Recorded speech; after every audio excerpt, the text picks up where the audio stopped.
Amigas, amigos, muy bienvenidos aquí a la que es nuestra casa, Club de Amigos de la UNESCO.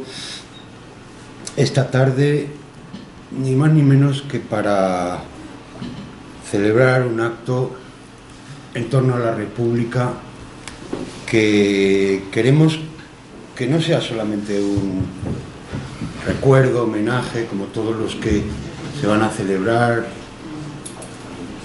en esta semana hasta el día 14, sino que queríamos plantearlo como un acto de reflexión también en torno tanto a la idea de qué es una república como a una pregunta.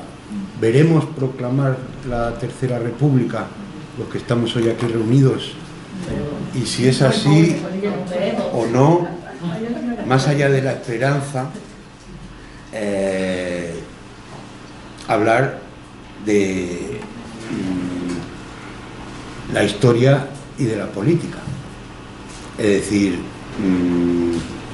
hacer una reflexión también colectiva. Por eso al final vamos a tener bastante tiempo para que todos los que queráis podáis intervenir.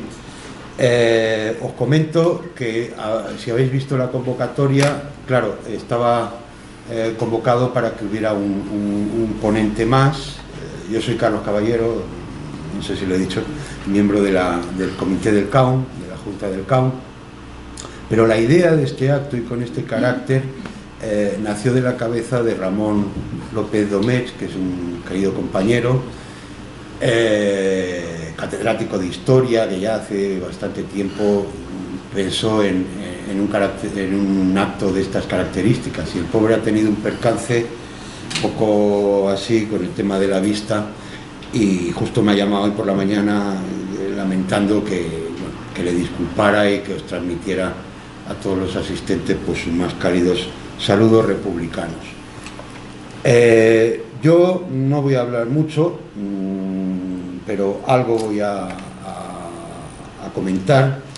Pero ante todo también quiero presentaros y decir un par de palabras sobre la persona que nos acompaña y que nos va a dirigir sus palabras, que yo creo que muchos y muchas le conocéis. Es Miguel Pastrana.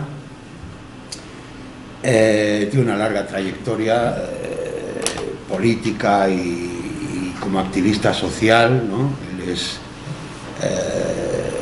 militar, mecánico especialista, es también oficial técnico de edificios urbanos y ha tenido bastante actividad política, digamos, en el ámbito republicano desde hace ya bastante tiempo.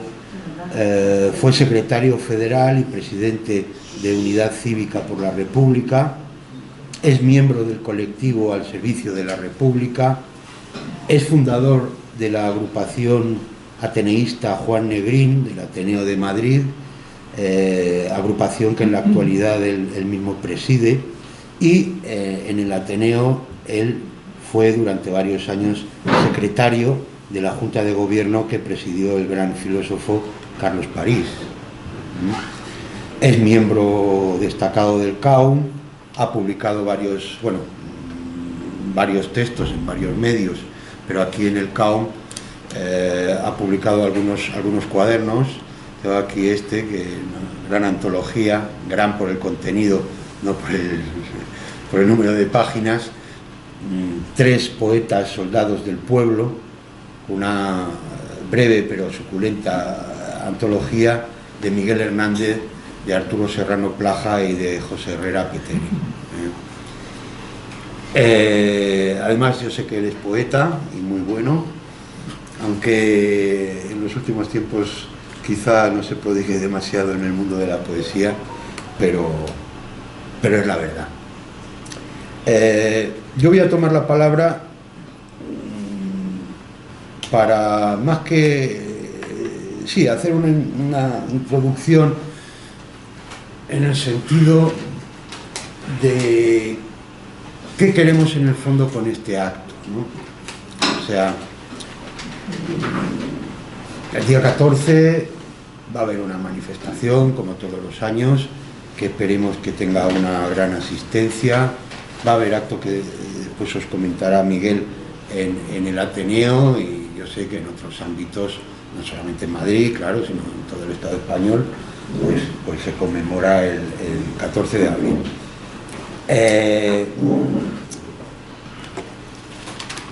Pensando en qué sentido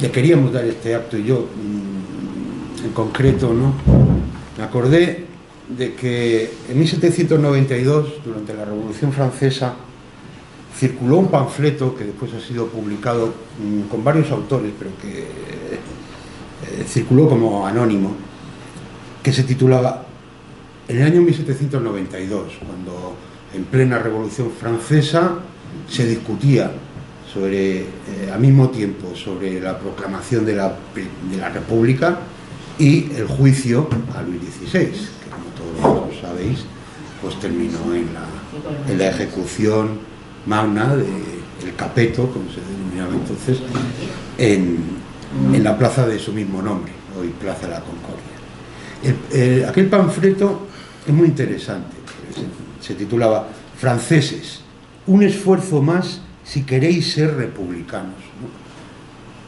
A mí esto se me quedó grabado desde joven, ¿no? Un esfuerzo más si queréis ser republicanos. Entonces yo, preguntándome a mí mismo, ¿no?, ¿qué es ser republicano actualmente en España? Ser republicano, por de pronto, nos exige un esfuerzo. Nos exige un esfuerzo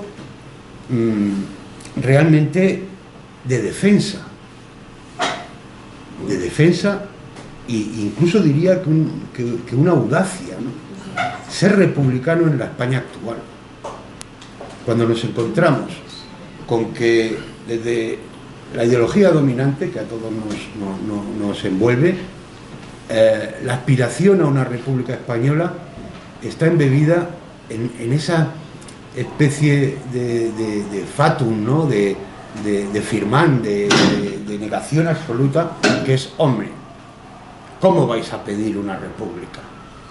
Si fijaos cómo terminaron las repúblicas, fijaos cómo terminó la Primera República, fijaos cómo terminó la Segunda República, ¿vale?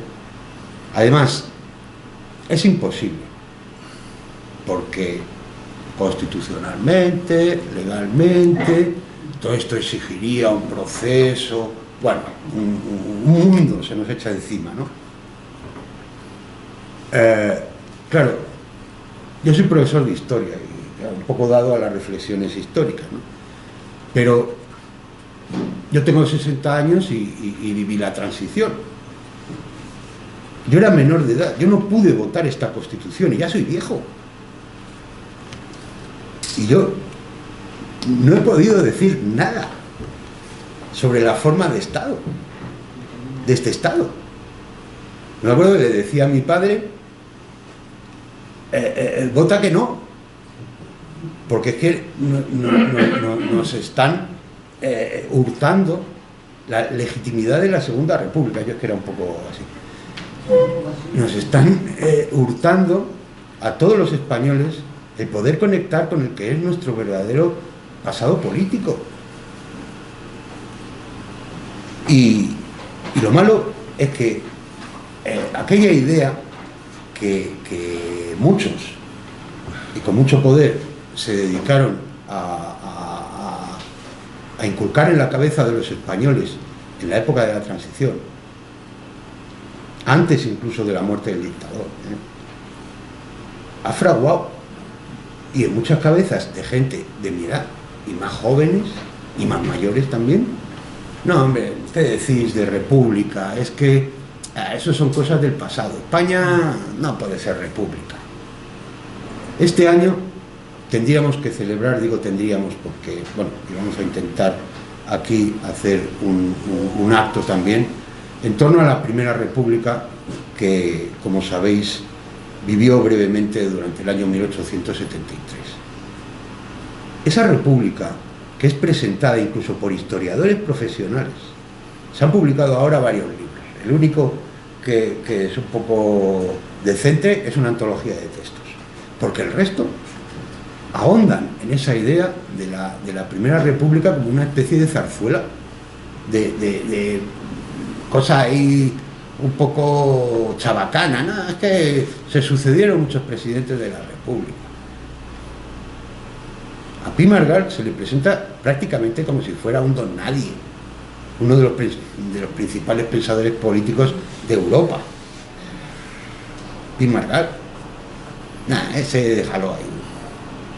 Vamos a ver, la ocultación de la historia de España es un hecho gravísimo, y es un hecho que bien sabéis todos que sufrimos no recientemente, sino desde hace ya muchos años, que está conectado pues con la deriva de la ideología dominante y con la aplicación en España de esa especie de oscurantismo y lo que no es oscurantismo, presentar los hechos históricos como cosas baladíes, como cosas que, bueno, eso déjalo, no hables de eso, si al final, mira, Franco ganó la guerra. Parece que la historia de España se tendría que quedar en esa especie de cosa como él quería, ¿no?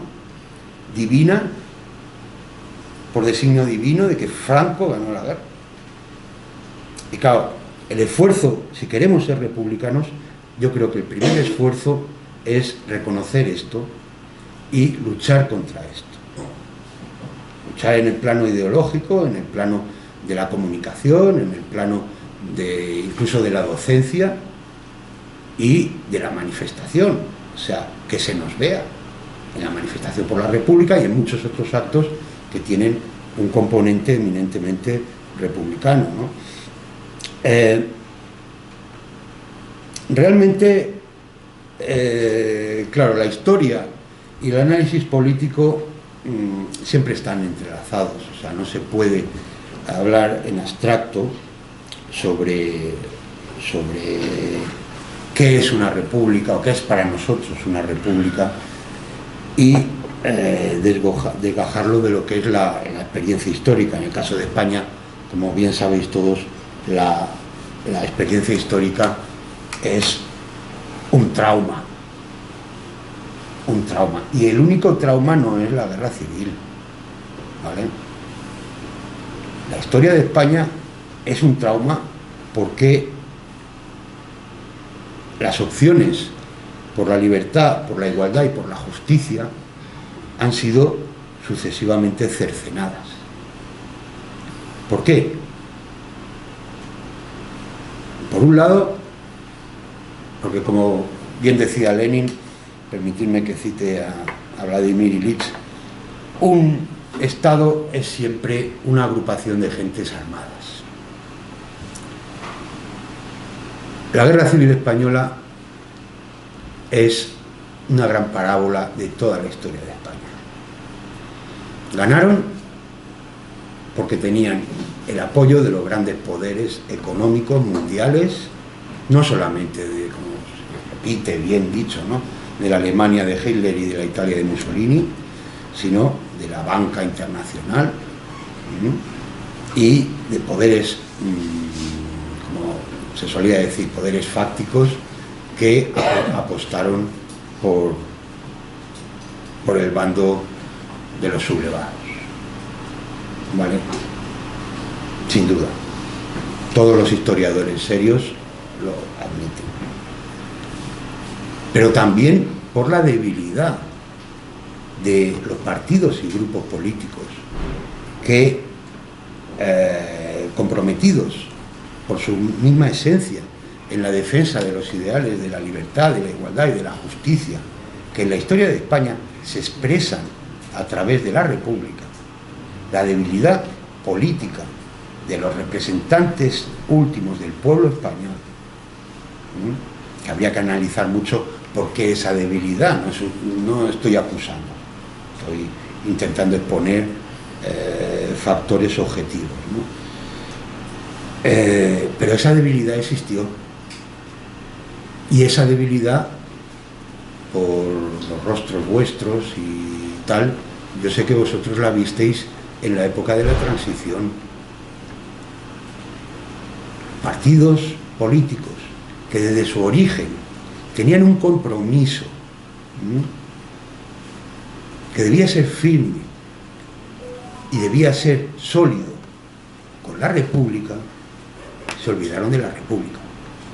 Y estoy hablando del PSOE, y estoy hablando del Partido Comunista de España y de otras organizaciones que en el pasado, efectivamente, durante la guerra, dieron el do de pecho, sin duda, eso es innegable, y los muertos no solamente están ahí para adornar, digamos, sino que están para recordar, ¿eh? Y desde aquí todo mi homenaje a todos los caídos del bando republicano por los ideales de la República, pero una vez que murió el dictador, aquí el tema de la República se tapó como si nunca hubiera existido. O sea, yo era estudiante de historia y a mí profesores, que se supone que eran medio de izquierda, me decían: chico, no estudies eso, haz una tesis doctoral sobre los planes de desarrollo de Franco. ¿Por qué vas a hacer un trabajo sobre la Segunda República, la Segunda República en guerra? Estudia los éxitos del desarrollismo franquista, que eso es lo que tiene proyección de futuro. Bueno, cuando uno reflexiona sobre esta cuestión clave en la historia de España y sobre el compromiso que queremos tener con la República, claro, llega a la conclusión, ¿vale? O sea, no se podía plantear a nivel de los debates constitucionales del año 78, no se podía plantear una restauración republicana, un proceso constituyente basándose en la legislación vigente, la legislación vigente en España. No se había derogado nada más que por un golpe de Estado y por el uso de las armas. No hubo ningún problema en la restauración borbónica del ínclito Juan Carlos. Vamos, o sea, allí todos los españoles como uno, según nuestros dirigentes, y hablo de dirigentes de la izquierda, de hijos de los que habían muerto durante la guerra civil. Pero es más, esa idea de que mejor la restauración borbónica que no sería una restauración, sería una legitimación republicana, esa idea es la clásica de la historia de España. No es nada más que la reproducción de una historia que ya tenía casi 200 años en aquel momento. La historia de España está plagada de restauraciones. El mayor tiempo de la era contemporánea que hemos vivido los españoles ha sido bajo restauraciones, bajo vueltas al poder del antiguo régimen. No me quiero poner muy en plan de profesor de historia en 5 minutos, pero vamos a ver. La primera Constitución española fue discutida y aprobada en libertad. Fue la Constitución de 1812, la Constitución de Cádiz, la llamada Pepa, porque, como sabéis, se proclamó el 19 de marzo de ese año. Una Constitución muy progresista, monárquica, pero muy progresista. Constitución de una monarquía constitucional, ¿vale? Esa Constitución no llegó a aplicarse porque las fuerzas de la reacción, que fueron las que tomaron el poder después de la derrota del ejército bonapartista, o sea, Fernando VII, fue reinstaurado. Ya fue la primera restauración. Pero después hemos sufrido las restauraciones en España casi siempre han venido de mano de un golpe de Estado de carácter militar, ¿no? El régimen democrático que se inicia en España en el año 69, la llamada Revolución Gloriosa de Serrano, Prim, que lograron una constitución democrática por primera vez, que intentaron una especie de monarquía con Amadeo I y que finalmente tuvieron que proclamar la Tercera República, la Segunda República, perdón, la Primera República en el año 1873, cayó. La Primera República fue un acto de heroísmo por parte de aquellos republicanos españoles que se tuvieron que enfrentar a una guerra civil con varios frentes. El carlismo renació. Los borbónicos sabotearon aquello de la manera más atroz. Finalmente, un golpe de Estado. Martínez Campos, en el año 74, y una nueva restauración, la de Alfonso XII, primero, después la herencia de su hijo, que ni más ni menos duró en España hasta el año 1931. Un periodo de oscurantismo, de negación de todas las libertades, donde a duras penas los partidos republicanos y el Partido Socialista pudieron arañar el sufragio universal. Fijaos, en el año, a finales del siglo XIX, y la Segunda República. La Segunda República, efectivamente, pues sí que fue la primera vez que de una manera democrática los españoles pueden expresar su ambición a una vida, libertad, igualdad y justicia. Y ya sabéis lo que vino a partir de julio de 1936. Mira, en la teoría política se hace mucho hincapié en dos fases, ¿no? Periodos constituyentes y estados de excepción.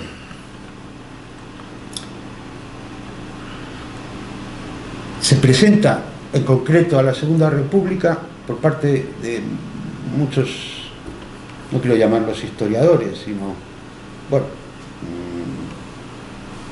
voceros de la ideología dominante, como un estado de excepción. La Segunda República fue una excepción en la historia de España. Pues yo creo que es al contrario.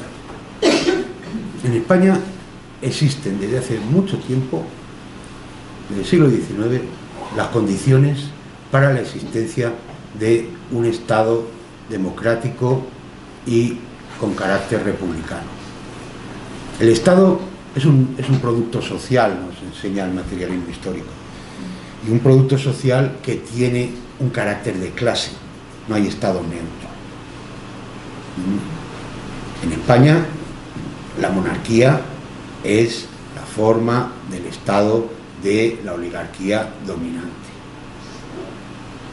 Y si existe y si ha existido tanta monarquía en España durante tan largos periodos, ha sido porque las masas han visto cooptada su actuación por estos motivos que os he señalado antes, por los grupos armados y por la debilidad de los partidos que tienen un compromiso, aunque a veces no lo cumplan, con la libertad, la igualdad y la justicia.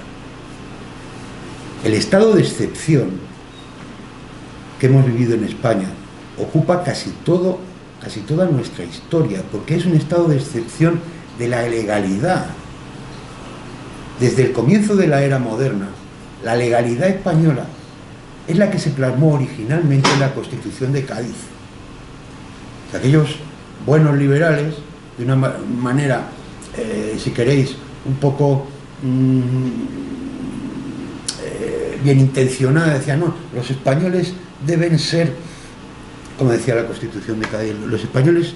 ¿De ambos hemisferios? Sí, de ambos hemisferios, por supuesto, pero los españoles deben de vivir en un estado de bienestar. Lo expresaba de una manera muy poética que ahora mismo no me acuerdo. Es una constitución democrática. Siendo de Cádiz, seguro que era poético. Sí, casi es un libro de poemas, la Constitución de Cádiz. Ahí, en ese espíritu original de los tiempos contemporáneos, donde unos políticos se sienten impelidos a trabajar y a legislar por las masas, por los pobres, por los trabajadores. Había liberales de muchas clases, pero los que llevaran la voz cantante en aquel momento. Jovellanos, el espíritu de Jovellanos era eminentemente popular. Era el de la creación de un nuevo Estado que fuera, que respondiera a las necesidades objetivas de la gente. Claro, cuando nos enfrentamos a esto en los tiempos actuales, con toda la sofisticación política que nos rodea y con todos los mensajes políticos así, yo creo que no está de más volvernos a preguntar, como el panfleto republicano de 1792, españoles, un esfuerzo más si queréis ser republicanos. Mi convicción es que un verdadero republicano en España actualmente es el que intenta luchar por sus medios, en el plano del debate, en el plano ideológico, pero con firmeza, contra ese mito de es que los españoles no podéis vivir en república. Tenéis que aceptar esto, el Estado con la forma monárquica y los planteamientos constitucionalistas de Estado liberal y tal, porque ya visteis, no fuisteis capaces de vivir en la Segunda República. Es sencillamente una mentira. Yo creo que el sentido de la memoria histórica, de la memoria democrática, debe ser también ese, no solamente el recuerdo, sino la adquisición por parte de todos nosotros de la certidumbre de que todos podemos hacer algo, todos podemos explicar a nuestros cercanos, no solamente a nuestros hijos o a nuestros allegados, estas realidades que nosotros conocemos porque las hemos vivido, las hemos estudiado y porque las hemos sufrido. Esta realidad de la historia de España. Entonces, este es el sentido que le queríamos dar a este acto. Y ya he hablado mucho y ya le paso la palabra al compañero Miguel para que nos ilustre con una intervención.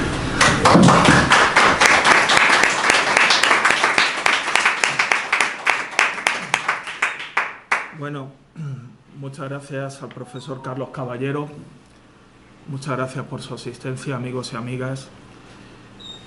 Para mí estar en este club de amigos de la UNESCO, del cual soy socio desde hace ya bastantes años también, igual que de otras varias entidades, pues siempre es especial. Cuando me propusieron Ramón López Domecq, que no ha podido estar con nosotros, al que le enviamos mucho ánimo, este acto, yo aún sabiendo que iba a tener en abril aún más tareas de las que muchas veces tengo, demasiadas a veces, pues dije que sí, acepté con mucho gusto, porque estoy en un pleno sentido de la palabra entre amigos y amigas, algunos con los cuales me reencuentro después de bastante tiempo, otros que conozco en persona, como aquí Federico Rubio Herrero, autor de unos libros que yo he estado leyendo en este tiempo y no le conocía personalmente. Está aquí Charo Rodero de la Fundación Democracia Activa, que se ha constituido recientemente como una entidad republicana y de vocación republicana, los amigos y los compañeros de Mayores de Izquierda, los amigos y compañeros también, que muchos simultaneamos afiliación, estamos en varias entidades del Ateneo de Madrid. Todos sabéis que servidor actualmente, como en otras épocas, cuando Carlos en la presentación me ha presentado como un secretario que fui con don Carlos París en la dirección del Ateneo, Ahora estamos librando una batalla muy fuerte y muy decisiva y contra poderes inconmensurables que son del puro capital, de estas corporaciones mediático-empresariales, pero que son empresariales, obviamente. Esa es la parte que cuenta. Y fijaros, alguien que dice, ¿por qué te implicas tanto? ¿Por qué tal? Puede ser una lucha perdida. Bueno, veremos si es una lucha perdida. Por ahora estamos resistiendo.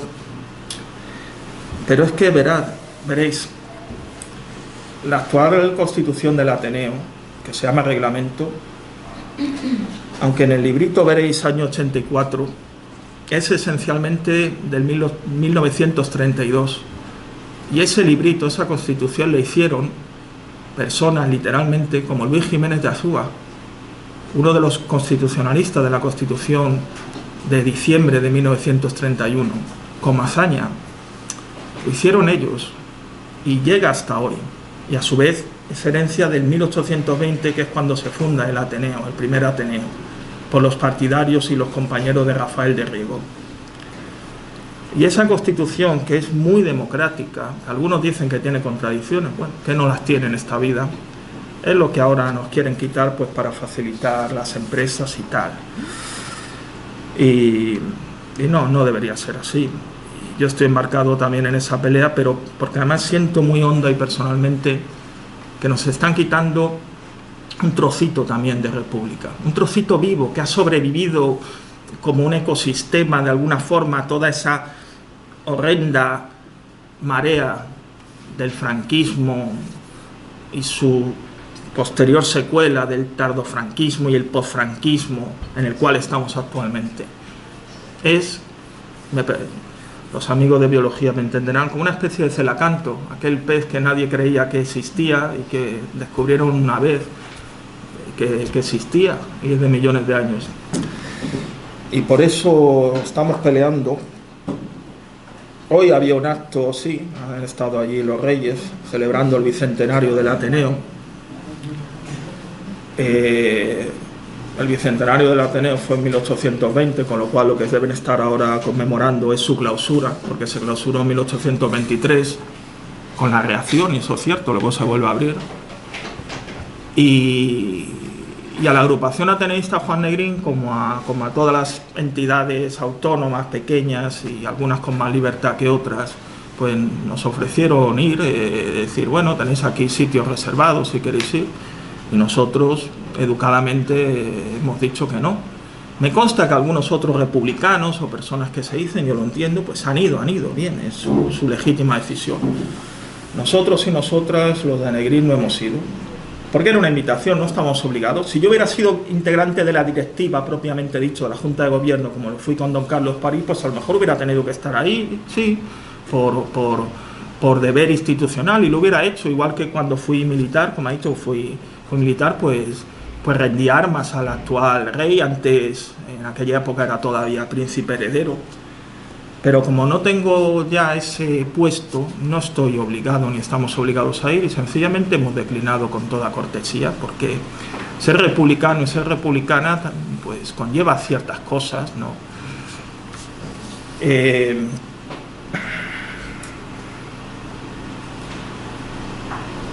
Carlos Caballero me ha presentado militar, que fui, efectivamente, yo fui primero obrero industrial, luego técnico militar mecánico, efectivamente, y actualmente oficial técnico. Mi labor de escritura, la que sí la he desarrollado paralelamente, he tenido algunos reconocimientos del gremio, ha sido una labor autodidacta y en paralelo. Mi oficio es técnico. Parece ser que no escribo del todo mal, por lo que dicen los del gremio, pero ciertamente yo no me considero, y lo veréis, un gran orador. Normalmente llevo las intervenciones escritas. En este caso he tenido que trabajar con retales de textos míos también, pero sobre todo, dado que el compañero Ramón López Domecq nos notificaron que no iba a poder estar por una cuestión de salud que esperamos transitoria, pues he debido retocar partes del escrito de la intervención. Luego, en la parte de debate, todo lo cohibido que puedo ser en la ponencia, en la parte de debate, y eso les aviso, ahí sí me animo más, con lo cual voy a ser un tertuliano más, ¿eh? No se crean. El acto estructurado, si no recuerdo mal el cartel, al no tenerlo delante, ¿qué es una república? Y es posible la tercera república para España. Bien, el que es una república, en teoría, Ramón y servidor nos íbamos a repartir ahí un poco la parte, pero bueno, yo tenía alguna cuestión también de la primera pregunta y la abordaré. Yo he añadido, permitidme, amigos y amigas, yo he añadido una tercera pregunta, porque está interrelacionado todo. La primera pregunta es ¿qué es una república? Yo he añadido la segunda, ¿qué es una monarquía? Pero yo no voy a hablar en abstracto, y eso os lo digo ya.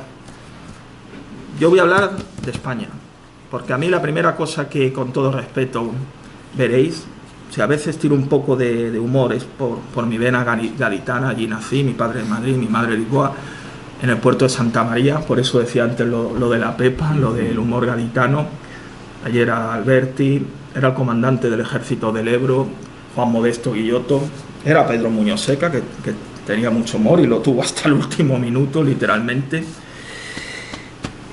Pero yo no voy a hablar de la república de no sé dónde, ni de la monarquía de no sé quién, porque estamos hablando de España.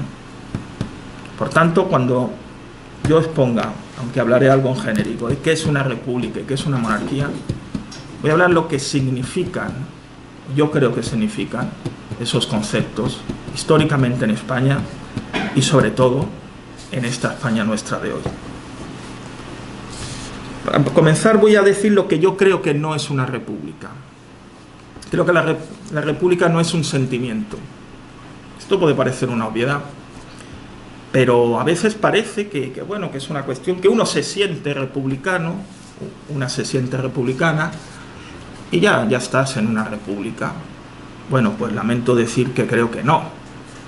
Yo me puedo sentir onassis, pero no soy onassis. Para bien. La república es una idea muy concreta y es una estructuración y es una filosofía y es un método sobre todo de organización política y social. No basta con sentirse republicano ni que nos digan de que sintiéndonos republicanos ya tenemos nuestra república. No. Los sentimientos influyen, no es que yo desprecie los sentimientos, no voy a hacer aquí una interpretación puramente materialista. Los sentimientos, en cuanto que impelen a la acción, sirven y nos son útiles en los mejores sentidos. Pero en política y máximo los dirigentes políticos, y hablo de los dirigentes, no quienes somos honradamente pues militantes de base, activistas, tienen el deber de convertir los sentimientos en praxis y en acción política, en construcción política. Los sentimientos ya los tenemos, eso ya los tenemos. Lo que no tenemos todavía es la república.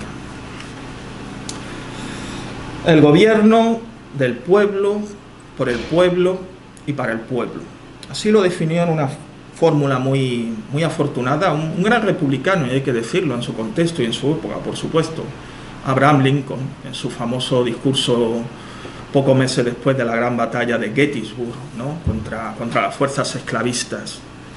Un discurso muy corto, no como los que damos Pedro y yo a veces, pero magistral. El gobierno del pueblo, por el pueblo y para el pueblo. Abraham Lincoln. Un trígono. Igual que también la república es libertad, igualdad y fraternidad.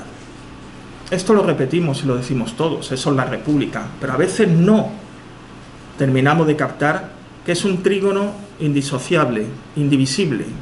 Si quitas una sola de las patas, ya no tienes la república, por lo menos no una república digna de tal nombre. Tienes otra cosa. La libertad, en libertad, igualdad y fraternidad está ligada a la igualdad a la fraternidad, igual que el trígono, el gobierno del pueblo por el pueblo, porque si no sería el clásico despotismo ilustrado, gobierno para el pueblo pero sin el pueblo. Esos trígonos que se repiten a veces como mantras, tenemos que reflexionar, porque en cuanto nos quitan una de esas partes o la opacan, ya nos están dando gato por liebre. Eso es una república, pero eso entero. no una parte solo de eso, esos trígonos, esos dos trígonos. Aristóteles definió la república hace más de 2300 años, división de poderes y su control recíproco, división de poderes, la participación política activa por parte de la ciudadanía, la representación de todas las clases sociales dentro de las instituciones de gobierno con iguales atribuciones y prevalencia de ninguna. Palabras que suenan actuales, pero que ya las dijo un griego hace 2300 años, y no fue Cipras, fue Aristóteles. Otra definición de república, y ya nos vamos acercando más a lo que es aquí, la República Española, la segunda, la dijo el doctor Negrín en un discurso que dio en el exilio en Londres. ¿Por qué él eligió el exiliarse en Londres? Porque Londres era en ese momento la primera línea de frente, la Londres que bombardeaban la Luftwaffe alemana. Él quiso estar lo más cerca posible del frente, hablando claramente. Y en un memorable discurso que da el 14 de abril de 1942, dice Negrín: lo que España quería era una república popular y democrática, inspirada en el principio de que el pueblo ha de ser la fuente de todo legítimo poder. Y ahora atención a algo. Pero caracterizada además por un amplio contenido liberal, social y progresivo, sin tope prefijado, de tal modo que dentro de un orden legal fueran accesibles los más audaces avances. Yo personalmente, y esto me lo habréis escuchado en alguna otra ocasión, considero esta de Negrín una de las mejores exposiciones sobre lo que ha significado y sigue significando la idea de república en España. Exposición que creo yo que debiera bastar ya de por sí a quienes camuflan su inacción republicana en el ya manido, bueno, pero ¿qué tipo de república? Una persona, un dirigente de la integridad que siempre tuvo Juan Negrín, lo contestó hace ya más de 80 años. Una república popular, democrática, liberal, ojo con lo de liberal, en el contexto que tenía en esa época, sentido de los liberales de riego, como bien ha comentado, no lo que ahora se entiende por liberal. Ahora cuando se usa la palabra liberal, se habla de neoliberalismo. No tiene nada que ver con el concepto, pero esto lo sabéis perfectamente. Pero digo en qué contexto dice Negrín liberal. Dice república popular, democrática, liberal, social y, mucha atención, dice progresiva sin tope prefijado, de manera que fueran legalmente accesibles los más audaces avances. Eso quería el pueblo español el 14 de abril de 1931. Esto ya es mío, no es de Negrín. Yo cuando sea una cita la diré, lo otro son autocitas mías, de textos míos antiguos. Eso quería el pueblo español del 14 de abril de 1931, y eso defendió el pueblo español con el presidente Negrín a la cabeza, heroicamente y con las armas en la mano, frente al sangriento golpe de Estado de la reacción monárquica, porque el golpe de Estado fue esencialmente monárquico, en maridaje, como tantas veces han estado, con el fascismo. Han estado en España y no solo en España, las monarquías y el fascismo, una historia interesante. ¿Pero qué república entonces?, nos preguntan. Esa que describió el doctor Negrín, la que robaron a sangre y fuego al pueblo español, la que nos robaron, la que recuperaremos.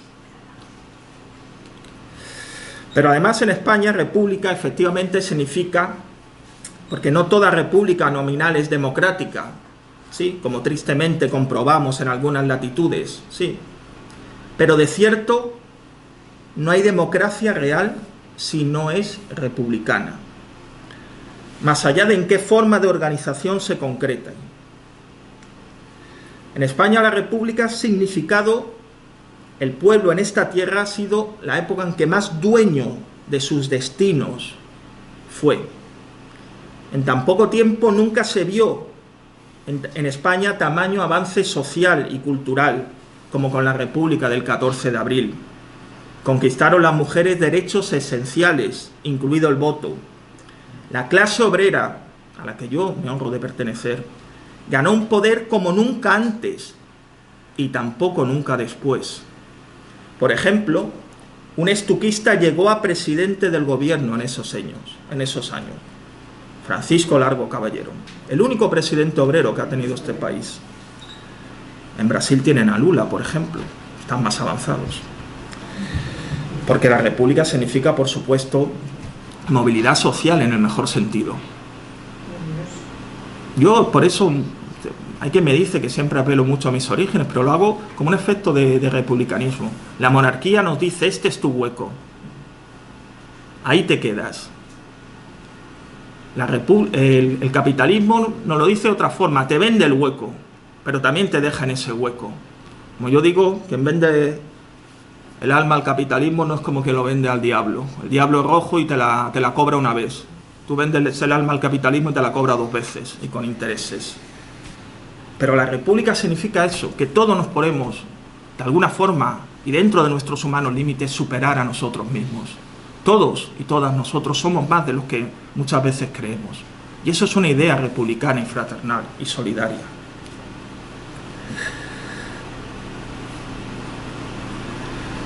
No ha vuelto a darse en nuestro país.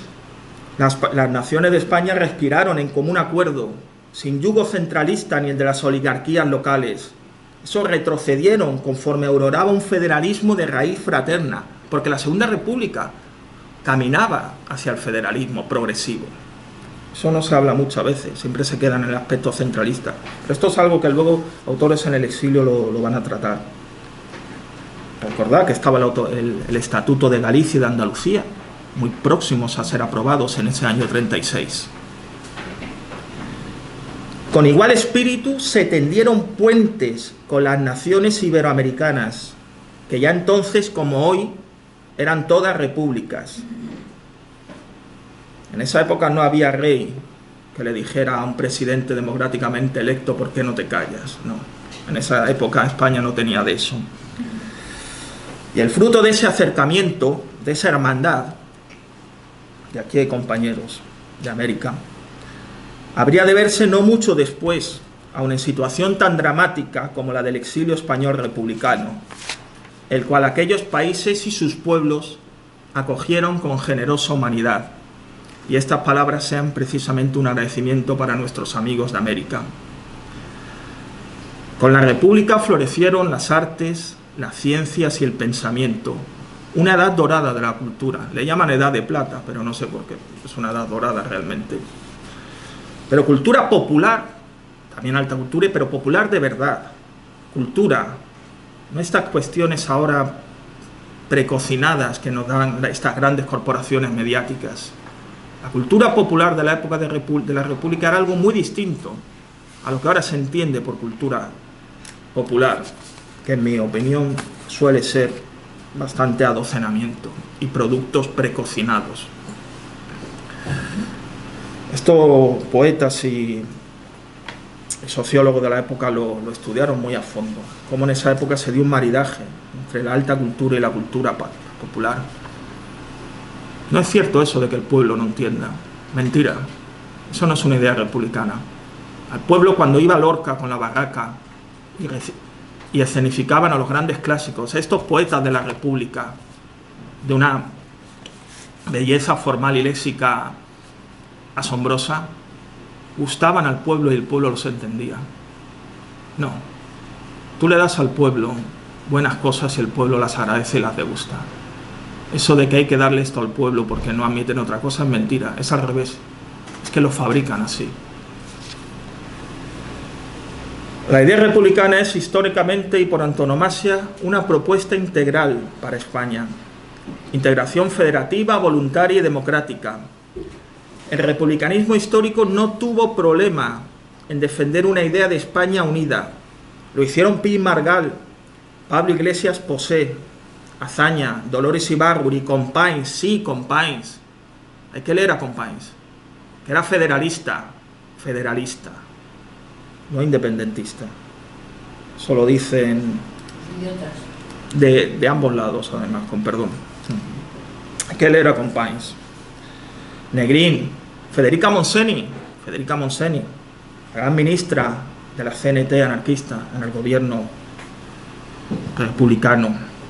Porque su España, la nuestra, la España republicana era y es muy distinta de aquella de charanga y pandereta, de cartón, piedra y de paredón, de verdad, que los sublevados contra la República enarboraron como estandarte y se empeñan algunos en mantener aún hoy.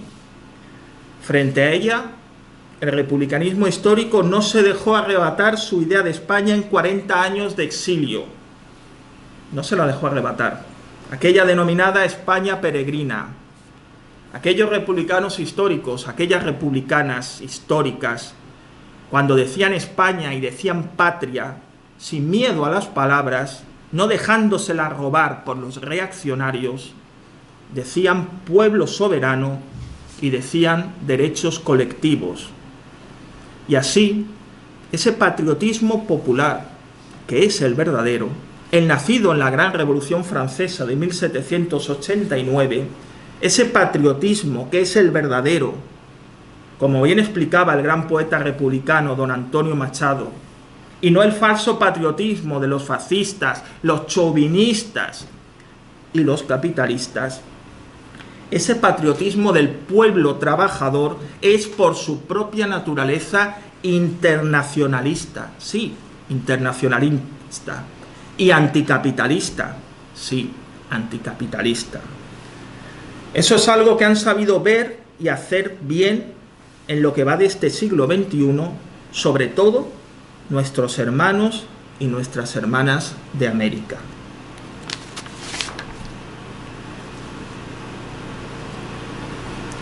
Dije que iba a añadir una tercera pregunta. ¿Qué es una monarquía? ¿Qué significa la monarquía actual en España? Particularmente el caso español, impuesto en el año 75, y consagrado previa imposición en el 78, podría llegar efectivamente, es decir, no nos dejaron elegir ni atisbo. La monarquía está particularmente vinculada al bloque capitalista, por supuesto, de poder dominante. La monarquía es una pieza esencial, verdaderamente decisiva, por los caracteres específicos e históricos: conservadurismo acendrado, injerencia militar, nacionalcatolicismo, franquismo e impunidad, corrupción, de ese bloque de poder en nuestro país. A nadie informado, a nadie informada, se le puede escapar el grave problema que representa la monarquía para nuestro país. No se trata de que un rey y una reina, los que fueren, resulten más o menos simpáticos, más o menos discretos, más o menos baratos, que por otra parte, y como vemos, nunca lo son, nunca, si es que ni simpáticos, ni discretos, ni baratos, no. Pero no se trata de eso, y discretos menos. Ya digo, se trata esencialmente, y aparte de otras muchas cosas, se trata de que representan algo tan nocivo para la democracia, tan dañino, tan aberrante, como la propiedad privada por un clan familiar de la jefatura del Estado. ¿Qué corrupciones, cuántos efectos perniciosos no se acumularán ahí y derivarán en cascada a lo largo de los años y a toda la sociedad, a toda? Yo no entiendo, perdonadme, no entiendo cómo se puede ser demócrata y ser monárquico. O simplemente, pero aún más hipócrita, decirse democrático e ignorar a la monarquía, hacer como que no están ahí. No son los jefes del Estado, como a veces nos ufanamos, y es un plural genérico, no hay problema, como a veces nos ufanamos en decir, con la vana idea de que cambiando el nombre a la úlcera desaparece la úlcera, pero no desaparece, porque son reyes y reinas. ¿Me oyen algunos compañeros dirigentes de algunas organizaciones? Son majestades. Eso es lo que tenemos, eso. Y en mi opinión, cualquier equiparación nominal con presidentes y presidentas republicanos, republicanas, significa un insulto a la inteligencia y, por descontado, a la propia idea de democracia. La monarquía no es en absoluto ajena a los grandes males de nuestro país. Es del todo responsable. Fue impuesta, porque el pueblo la había abolido el 14 de abril del 31, por el dictador asesino que ya sabemos, para mantener tras su muerte, para mantener los privilegios antidemocráticos de los pudientes que apoyaron la dictadura y se lucraron con ella, porque al final siempre es el dinero, tengámoslo claro, el dinero. Hoy, los mismos o sus herederos siguen lucrándose, mientras la mayoría de personas se empobrecen. Es la monarquía la clave de un sistema político, económico, social y cultural que posibilita que eso ocurra. Así, que ocurra así. Y poco, muy poco podremos cambiar a mejor si no derribamos pacífica y democráticamente, como en Francia, a la monarquía junto con el sistema que la protege. Y aquí tengo una parte de improvisación, porque esto que redacté en su tiempo, yo creo que se ha ido acendrando. Sabéis y sabemos que hay una oleada reaccionaria grande en toda Europa, a la que España no es ajena. Y ahí se ve cada vez más claro el papel importante de la monarquía.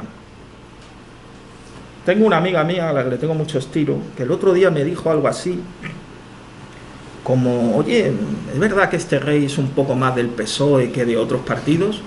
No, escucha, pero yo me eché a reír, pero no por el PSOE, sino por lo de partidos. Ellos están muy por encima de eso de los partidos. Que los partidos es una idea republicana también, nacen con la república. Antes lo que había eran camarillas de las cortes. Ahora, como los partidos también van camino de quedar obsoletos, ellos están por encima. A lo mejor hasta se puede permitir ser del PSOE o del esto. Ellos son el poder real. Las grandes corporaciones mediático-empresariales, que son cada vez más las que hacen o deshacen a su antojo. Ese es el verdadero partido del rey y la monarquía, que a su vez es vasalla de esos poderes, que en esencia son el viejo y entrañable capitalismo. La monarquía, la mejor y más valiosa vasalla. ¿Por qué? Porque ni siquiera pasa por elecciones. Es un poder permanente y cuando se desgasta por sus propias corruptelas, que les va heredada, cuando se desgasta por nuevo rey y nueva reina, y a empezar de nuevo el juego. Y ahora se está viendo con todo el tema de la OTAN, por supuesto, papel auténtico del rey. Y a mí cómo me duelen los ingenuos o mistificadores, que no sé, que de ambas categorías habrá, que infravaloran cuánto significa para el sistema dominante en España la monarquía. Hay de quienes no quieran verlo o miran para otro lado. Vamos a la gran pregunta, la pregunta del millón. ¿Es posible la Tercera República en España? Esto es una pausa dramática. Aunque la sed también influye.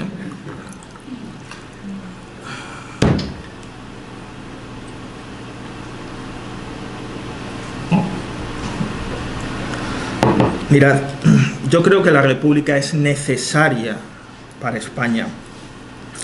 Y dialécticamente, yo creo en la dialéctica, lo que es necesario o se consigue antes o después, o se sucumbe también más pronto que tarde. Porque la República es necesaria para el pueblo, sé que es posible y la tendremos. Ahora bien, la República en España o la recuperamos el pueblo o no será. Porque también estoy seguro de que quienes nunca la traerán, al menos una república digna de tal nombre, digna de la primera y la segunda, una república tricolor, quienes nunca la traerán, de verdad digo, son esas grandes corporaciones mediático-empresariales, que por muy progresistas que se vistan algunas, son puro capitalismo. Van a lo que van, al puro lucro. Creedme que las conozco muy bien, pues hace ya algún tiempo que sostengo una batalla política en el Ateneo de Madrid frente a ellas. Son muy fuertes y asustan mucho, lo sé. Muchas personas, muchas de izquierdas también, y yo lo entiendo, tienen miedo a indisponerse con esos emporios mediáticos. Pero nadie lo dude, para recuperar nuestra república perdida, robada, es necesaria valentía, mucho valor. Si no, seguiremos siendo mendigos a la espera de que el señor de turno nos dé algo. El sistema imperante en España, hoy como ayer, le tiene un miedo terrible, atroz, a la República. Por eso aplasta cualquier atisbo de Tercera República allí donde lo ve. Atemoriza o desalienta o directamente compra. Hoy como ayer, ser republicano, ser republicana en España es de lo más revolucionario, de lo más revolucionaria que se puede ser.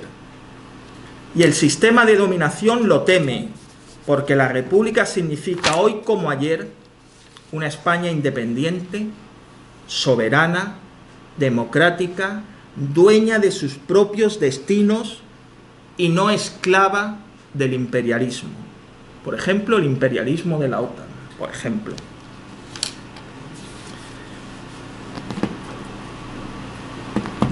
Porque, por supuesto, la República, por su propia historia, por su propia esencia, tiene contenidos, vigas maestras, ejes constituyentes, la planificación económica, con sectores estratégicos de titularidad pública, la economía participativa y la democracia también participativa y a todos los niveles, los derechos sociales, federales y medioambientales, que deben ser garantizados por una nueva Constitución como derechos efectivos, no esto que está en esta Constitución de ahora, que son cartas a los Reyes Magos, valga la expresión. Luego cuando vas a decir los que fueron a exigir el derecho de la vivienda, le dijeron, no, esto no es un derecho vinculante. Las obligaciones sí son vinculantes.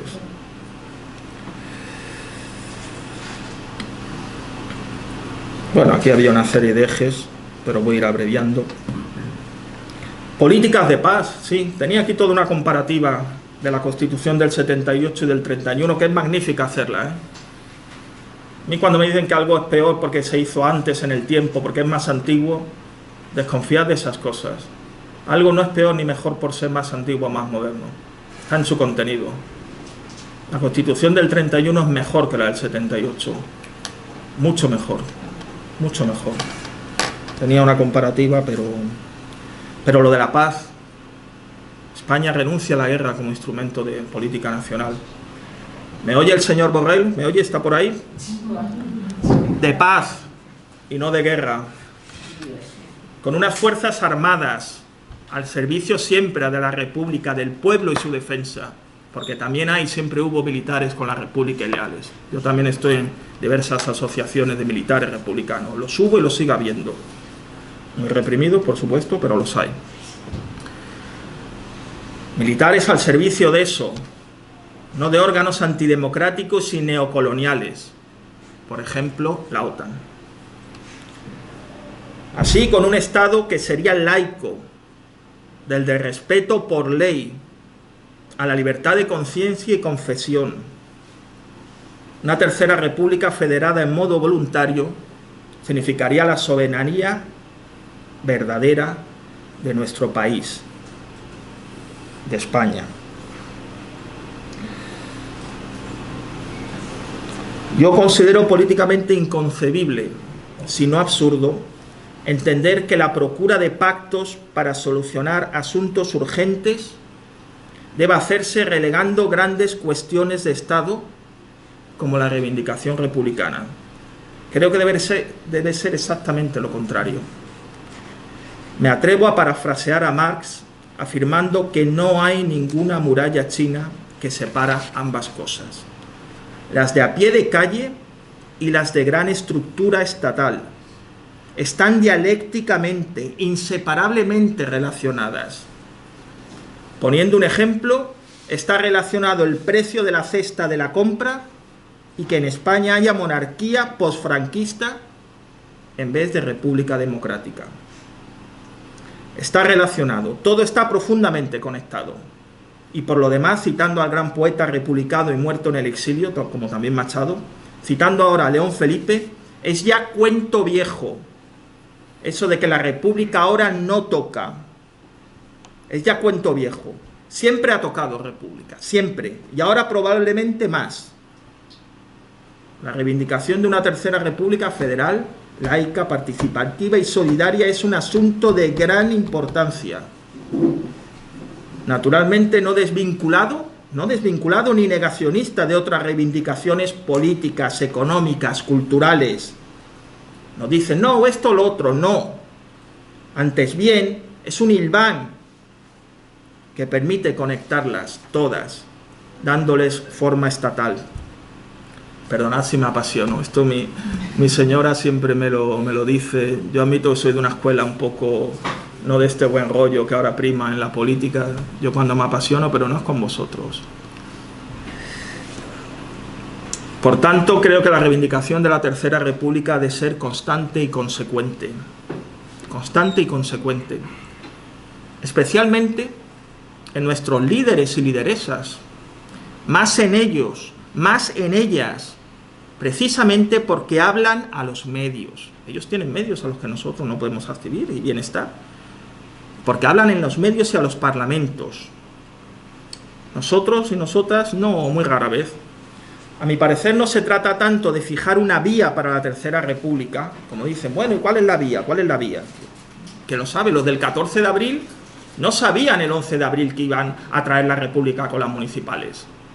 Era una herramienta potente, pero ellos no previeron que el 14 se iba a desmoronar. Sabían que era una gran coalición republicana. Pero ellos mismos también fueron gratamente sorprendidos. Porque al final estos poderes pues dicen, no, que la Constitución no permite, porque hay que volver a votar. No, no, no. Cuando el poder se desfonda, da igual lo que esté escrito en las constituciones del poder. El poder es algo real, matérico. La letra solo sirve cuando está sustentada por un poder. La República vino con unas elecciones municipales y eso es un hecho histórico. Municipales. Por tanto, yo digo, ya sé que hay mucho debate y es respetable y forma parte de cómo la traemos, referéndum, un bloque republicano, mociones parlamentarias, municipales. Bueno, yo creo que todo eso puede servir en un momento dado y puede ser complementario, de verdad. A mí también hay una parte de ese debate muy específico y es verdad, de personas muy aplicadas y yo lo respeto, pero en el fondo nadie sabemos dónde puede surgir la chispa, parafraseando aquí a Lenin, Iskra, ¿no? Lo que sé es que desde luego no se trae la República, no la recuperaremos supeditándola, como a veces, demasiadas veces hemos visto tristemente, no supeditándola a tacticismos por los cuales en la búsqueda de determinados pactos se relega la cuestión republicana y luego a veces cuando no se dan esos pactos o son traicionados, que suele ocurrir, pues entonces sí, se vuelve a poner la República en primer plano, pero eso a veces no, porque da entonces una imagen oportunista y creedme que el oportunismo en la política es un quehacer noble, el republicanismo ennoblece la política, pero uno de los peores vicios de la política es el oportunismo.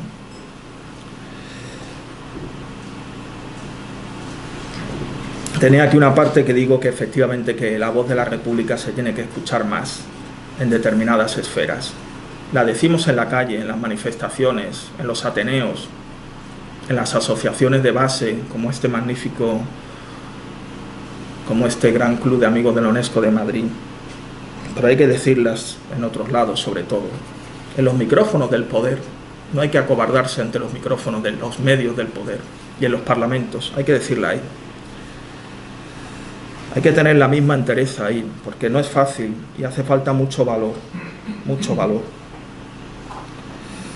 Este pueblo, cuando pudo elegir régimen, que fue en el 31, en el 78 no pudo, cuando el pueblo español eligió régimen, eligió república y la defendió con su vida. Ya termino.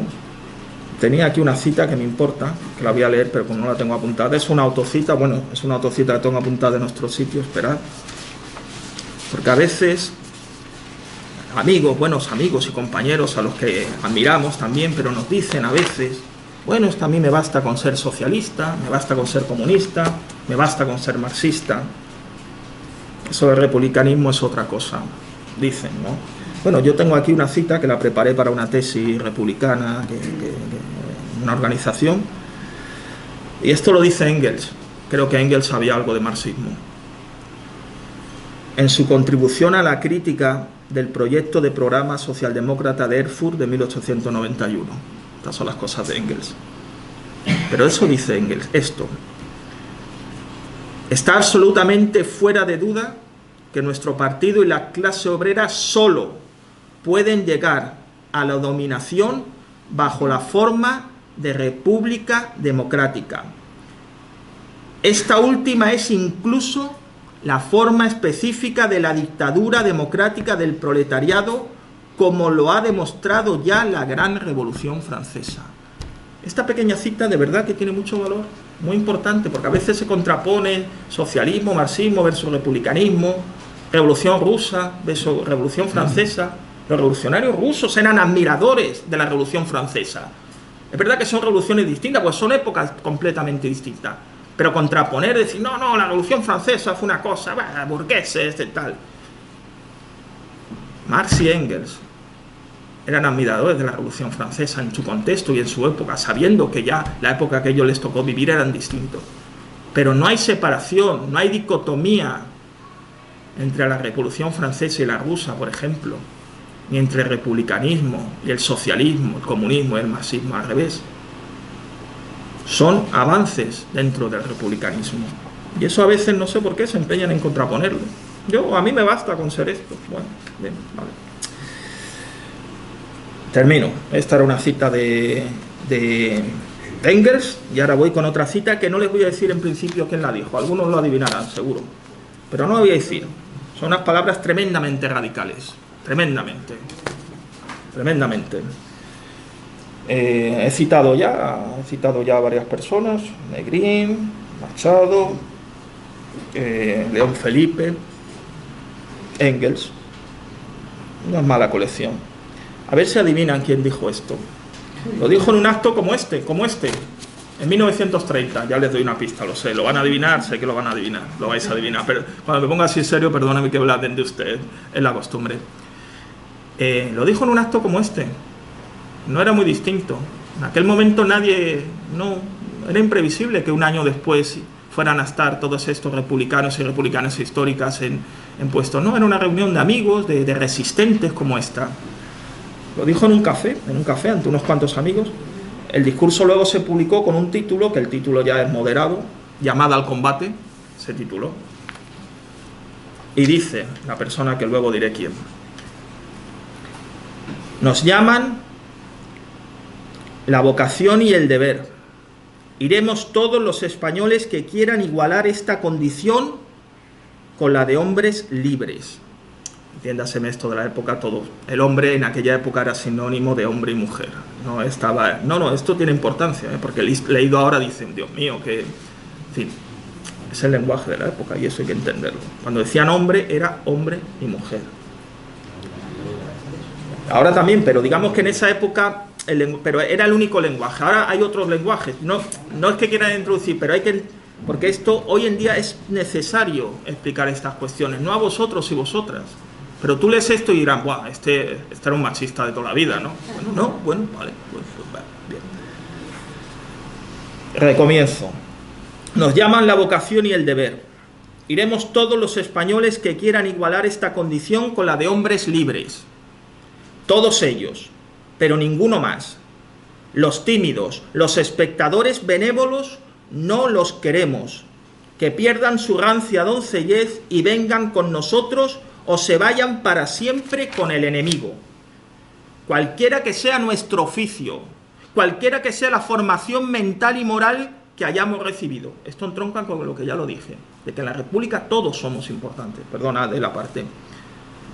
Cualquiera que sea nuestro oficio, cualquiera que sea la formación mental y moral que hayamos recibido, los que entremos en este combate debemos ir poseídos del magnífico, envidiable e incontrastable fanatismo por la idea.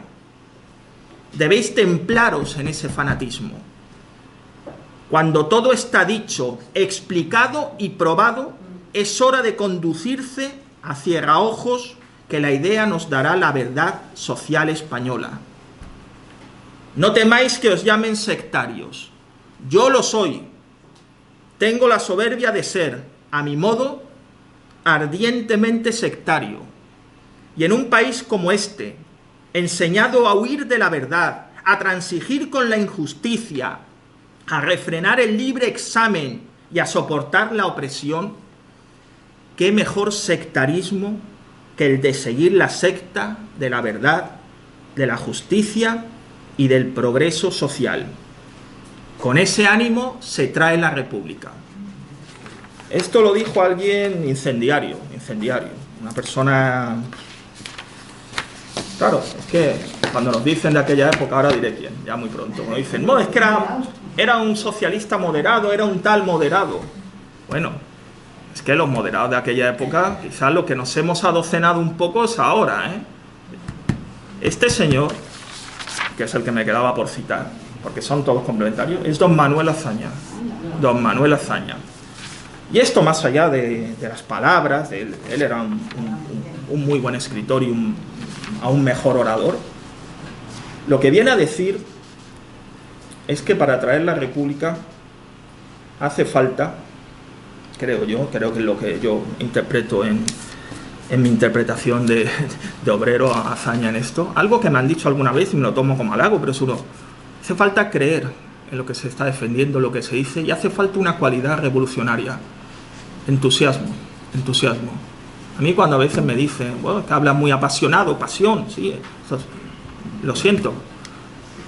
Si yo no lo creyera, no lo pensara así, no sé en qué me convertiría. Una de estas personas que supongo están calentando sillón y me dan pena en ese aspecto.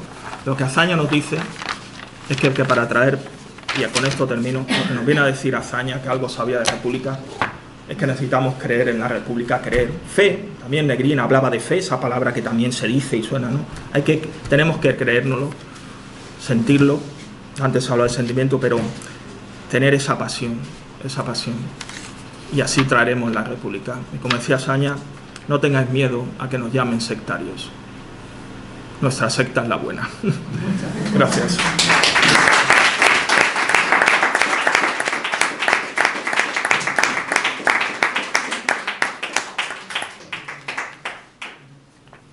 Muy bien, pues tenemos un tiempo hasta las 9 menos 5, así, para tener un debate, y me vais a perdonar.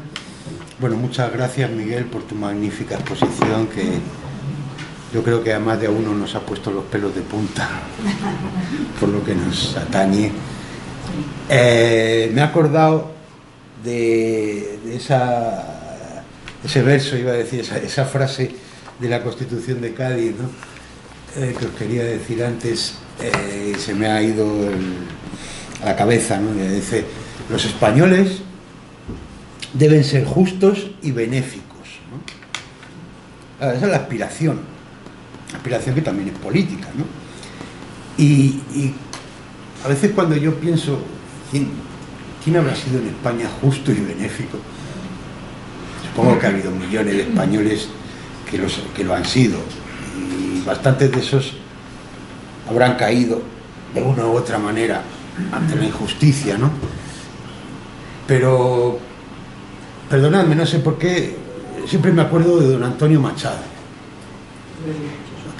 Aquel hombre sí que fue justo y benéfico a lo largo de toda su vida y hasta sus últimos días, muerto prácticamente de pena por tener que huir al exilio, ¿no?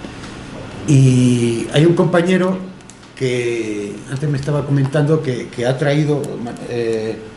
Antonio Machado escribió un artículo genial, tanto por el contenido como por la forma, ante la proclamación del 14 de abril. Y Manuel, te iba a pedir si pudieras leer, aunque sea el primer párrafo, cómo empieza el artículo que don Antonio Machado escribió. Es cortito, en realidad. Sí. Que conste que yo Bueno, pero para no leerlo entero, no venía preparado para decir nada, pero me he liado. es una cita más. Y después ya pasamos al debate. Bueno, primero quiero recordar lo que dijo Julio Anguita. Dijo que la Segunda República fue el último régimen legítimo que ha tenido España. Estoy totalmente de acuerdo con ello. Y también quiero decir que siempre que vengo a una charla de estas políticas, la Iglesia apenas se menciona, a la Iglesia Católica en este país, por ejemplo, y ha tenido mucho que ver en la guerra civil y en que ganase Franco. Claro que una Iglesia que en las monedas ponía Francisco Franco, caudillo de España por la gloria y gracia de Dios, yo las he visto, las tenía, la de esa, o que lo de llevarse bajo palio, era otra, ¿no? Cuando decía, no, pero ¿cómo iban a...? Bajo palio solamente puede ir la hostia. Y dije, pero es que Franco es la rehostia. Ese era el motivo. Bueno, yo no sé, ¿leo algo o...? Lee el comienzo del artículo de Machado. Bueno, este artículo lo escribió Antonio Machado en el 14 de abril de 1937. Y dice así, recuerdos de un 14 de abril.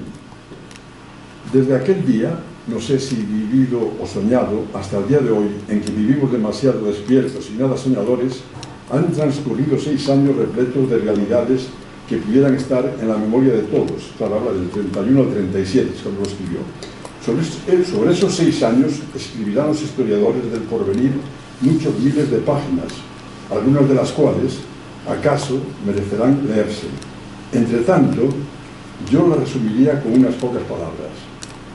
Unos cuantos hombres honrados que llegaban al poder sin haberlo deseado, acaso sin haberlo esperado siquiera, pero obedientes a la voluntad progresiva de la nación, tuvieron la insólita y genial ocurrencia de legislar, atenidos a normas estrictamente morales, de gobernar en el sentido esencial de la historia, que es el del porvenir. Para estos hombres eran sagradas las más justas y legítimas aspiraciones del pueblo. Contra ellas no se podía gobernar, porque el satisfacerlas era precisamente la más honda razón de ser de todo gobierno.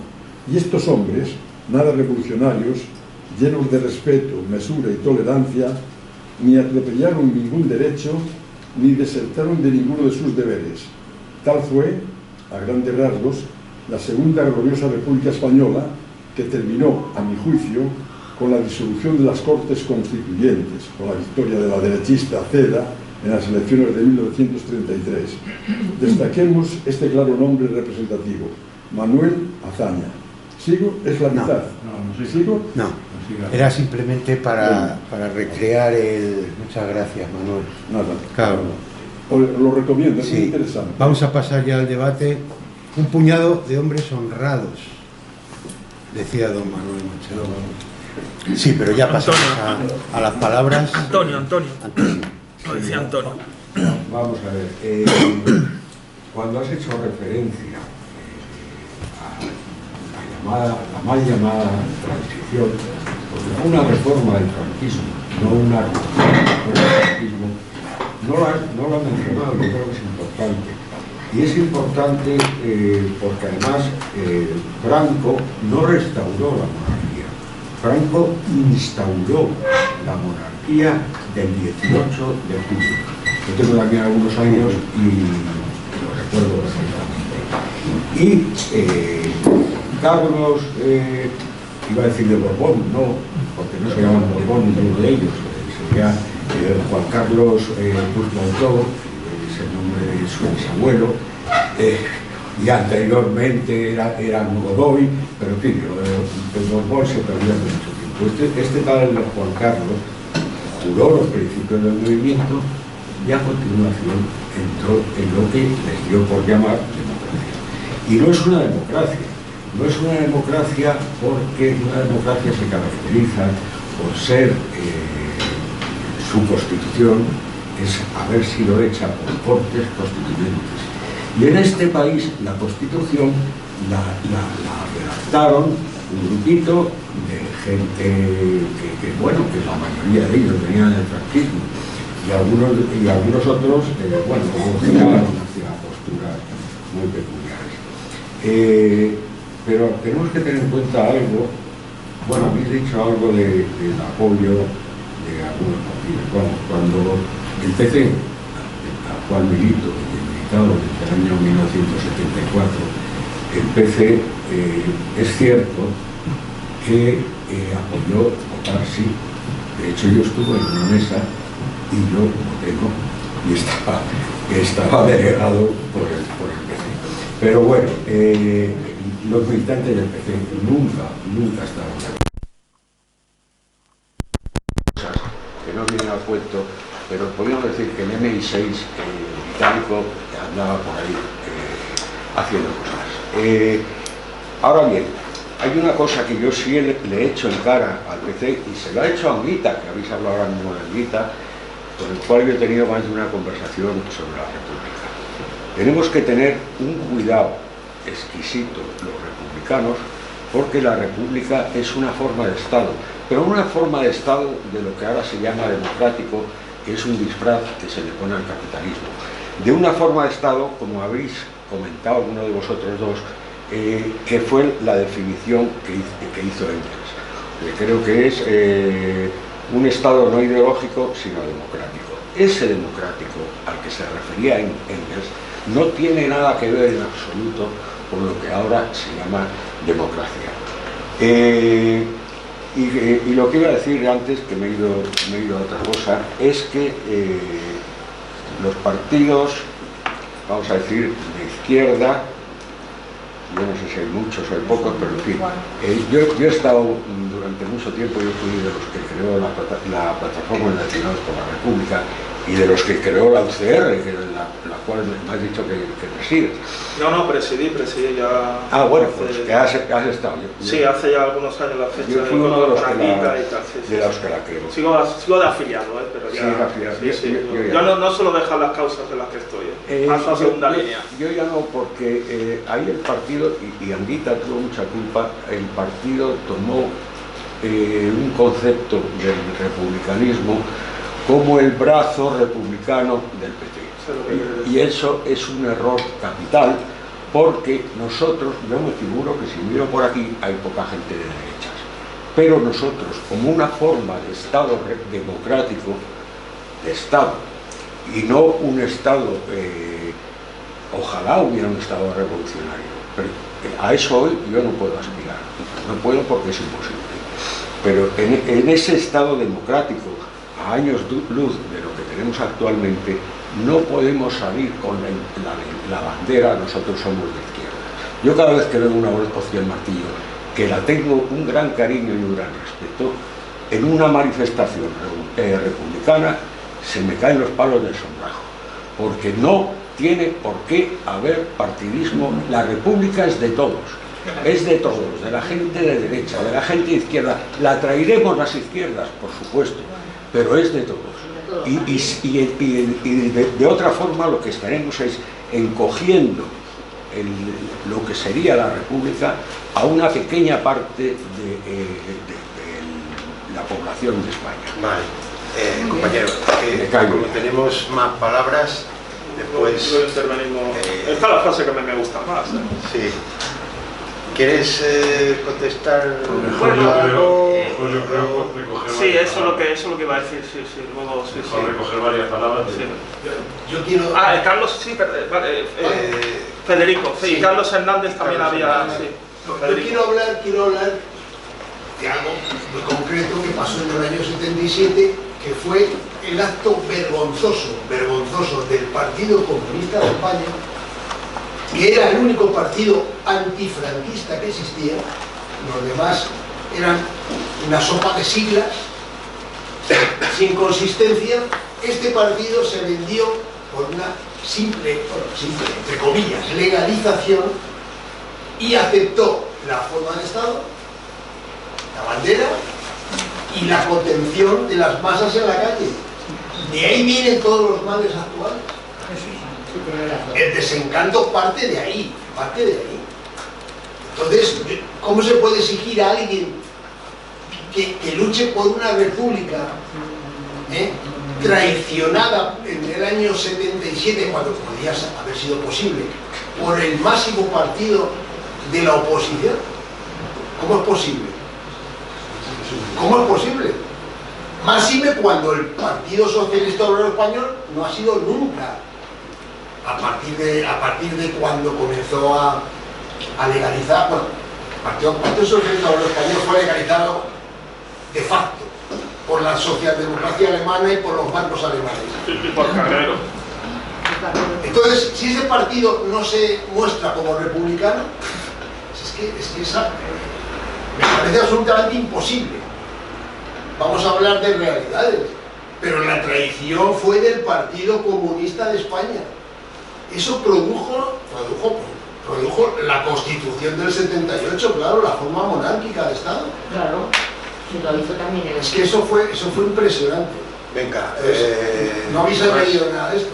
más intervenciones. Pero un momento. Sí. Has hablado de Largo Caballero. Largo Caballero colaboró de facto con la dictadura de Primo de Rivera porque fue consejero de Estado. Cuidado, cuidado con Largo Caballero, mucho cuidado con Largo Caballero y posteriormente cuidado con Largo Caballero, Bueno, cuidado, No, muy interesante, está bien. Después vas tu compañera, pero había Carlos, creo, ¿no? Carlos Hernández. ¿No habías pedido la palabra? Sí, lo había pedido. Pues tiene la palabra. Bueno, lo primero, las palabras del último compañero pues me han suscitado malos recuerdos. Como joven militante del Partido Comunista, recuerdo un mitin inolvidable en la plaza, inolvidable porque ocurrió allí, en la plaza de Vista Alegre, todavía sin cubrir, donde a los jóvenes integrantes del servicio de orden se nos dio la consigna de reprimir las voces y las banderas tricolores. Es decir,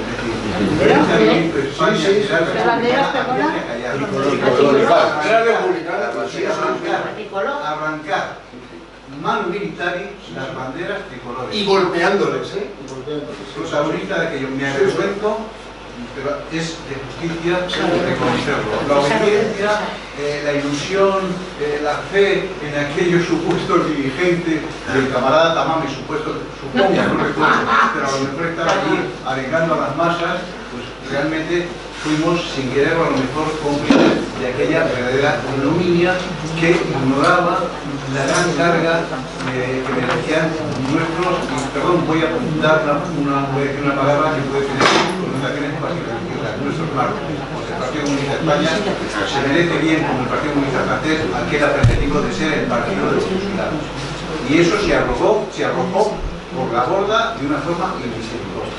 Bueno, perdón, quería empezar primero excusándome porque he llegado tarde y no he podido escuchar la intervención de Carlos Caballero. Entonces a lo mejor voy a decir algo que él haya apuntado anteriormente. Si es así, por favor, contadme. De entrada, felicitar a Miguel por su tan sentida como exquisita académica intervención magnífica. Pero me voy a permitir discrepar algo de ella, ¿no? Hablar de, bueno, pues por dialéctica es evidente que la República tiene que caer. No sabemos cuándo, pero tiene que caer. A mí me gusta pensar en ese sentido. Pero me voy a permitir hablar de otra anécdota muy próxima y casi cómica. El sábado 1 de abril me acerco a una carpita de Más Madrid. En esa carpita de Más Madrid ondeaba una bandera verde y una bandera tricolor. Bueno, me acerqué pensando que era gente aquí y me limité a decirle, oye compañero, ¿no creéis que falta alguna bandera? ¿Bandera? Hombre, estamos en Madrid, pues hombre, si no la roja, al menos la tricolor. Me miró como si fuera un verdadero alienado, o sea, no tenía ni puñetera idea de lo que estaba diciendo. Para colmo, y lo siento y espero que alguna compañera me eche una mano. Esa obsesión por el lenguaje inclusivo.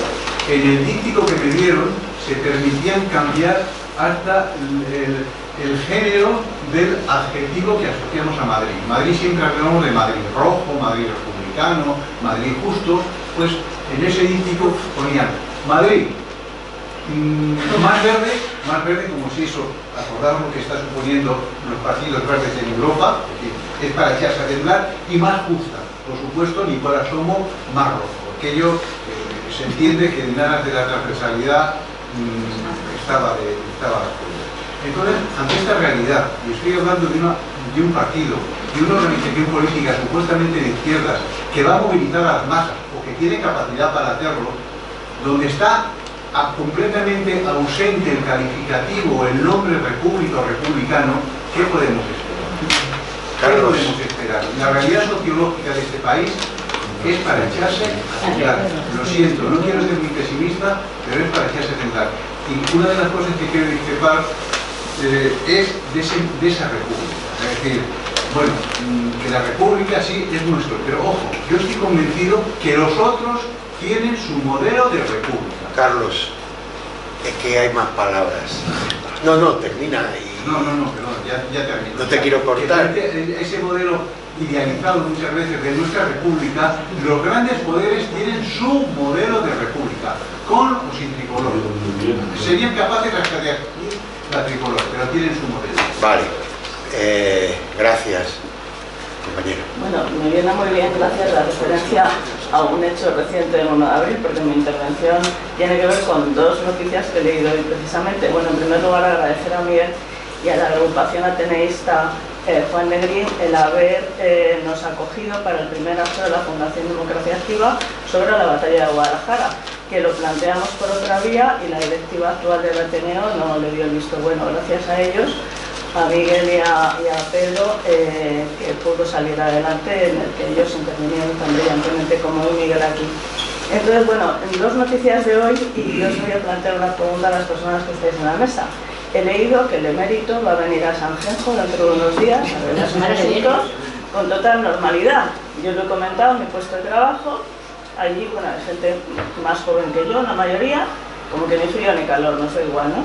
Y luego, otra cuestión sobre las declaraciones del presidente del Círculo de Empresarios, como que la jubilación debería ampliarse a los 72 años, y en un programa de una persona muy joven que ha hecho como un repaso de todos los que forman parte de ese organismo, pues todos están emparentados con la aristocracia. Entonces yo quería preguntaros, ¿qué papel tiene actualmente la aristocracia, que ya sabemos que está totalmente relacionada con el capitalismo, para impedir una república?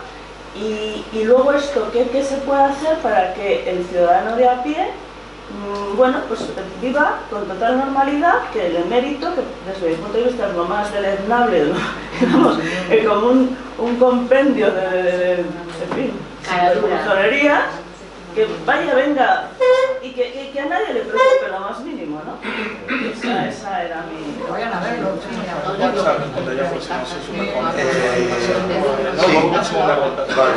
Que si no, había cuestiones, no, luego hay otra ronda, claro, y hay cuestiones muy, no, y es un debate como no cabía esperar de otra manera, sustancioso y que bueno, da tiempo. Sí, bueno, aquí es, voy a responder alguna cuestión. Claro, no se podía decir todo, aquí pues de verdad que no es por presumir, pero bueno, sí, es por presumir, pero que yo aquí tenía muchas cosas que podría haber comentado, transición, todo esto. Ahora luego al tema, voy un poco por las cuestiones que más recuerdo de las intervenciones. Carlos, fíjate, pero a mí me pasa, a mí me pasó igual. Si estuviera además ahí en la última fila, pero las discrepancias tuyas, para tu alivio, para el mío, no son exactamente tales. Ahora te digo, porque es verdad que yo por mi formación mecánica, incluso cuando escribo rápido, intento ser muy exacto. Yo he dicho, la república es necesaria. Por tanto, o la traemos o sucumbimos. No he dicho que como es necesaria vaya, y además he dicho la traemos. Es decir, es como el comer. Tú o comes o te mueres. Obviamente es metafórico. Por tanto, yo no he dicho que inevitablemente por la dialéctica vaya a venir, no. Pues puede suceder cualquiera de dos situaciones, o la traemos o nos morimos o seguimos en esta muerte de democracia real, para entendernos, esa es la muerte. No he dicho que sea inevitable en ese aspecto, lo que es inevitable es que o la traemos, y he dicho además la traemos, no otorgadas. Y fíjate, cuando has dicho efectivamente lo de que hay un posible recambio del propio sistema, de una república, bueno, eso nos daría para otro debate. Yo creo que con el gustito que le tienen a este sistema y lo bien que le salen estos reyes, yo creo que veo muy difícil. Yo creo que eso es muy complicado, tienen que verlo completamente descompuesto. Pero sí, por eso he dicho también que la república o la traemos nosotros y nosotras en el sentido del pueblo, o no será república, aunque la llamen de república. Es verdad que yo he dicho la república tricolor. ¿Por qué he querido definirla así? Porque eso no daría. Porque, ojo, a la tricolor le tienen un odio y un pánico tremendo. No aceptan la tricolor. No aceptan la tricolor. Por tanto, si quieres diferenciar al republicanismo sólido, que con raíces, y a otras cosas, haz solo la prueba de esos colores. Hazla sola. Esa es la auténtica prueba del algodón. Por eso a mí me hace decir la república tricolor. No la aceptan. Porque ellos saben muy bien de la importancia de los símbolos. Joder que sí saben. Vale. O sea, no es tanta la discrepancia, de verdad, Más allá de que sea legitimada, vamos, que estaría mal. Me da la razón a mí y con eso todo resuelto. De hecho, es una broma mía.